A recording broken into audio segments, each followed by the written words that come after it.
छत्तीसगढ़ के जम्मो खबर, किसिम किसिम के मनोरंजक कार्यक्रम और लाइव डिजिटल टीवी देखे बर हमर मोबाइल ऐप News36 लाइव ला गूगल प्ले स्टोर में जाके झट ले डाउनलोड कराओ। जय जोहार।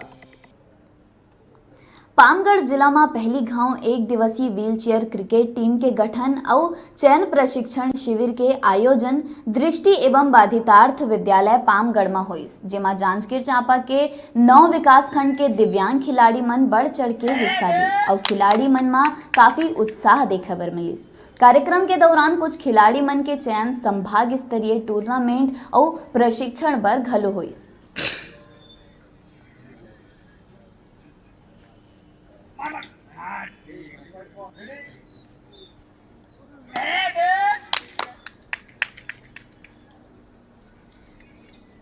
एक दिवसीय व्हीलचेयर क्रिकेट चयन एवं प्रशिक्षण शिविर का आयोजन किया गया, जिसमें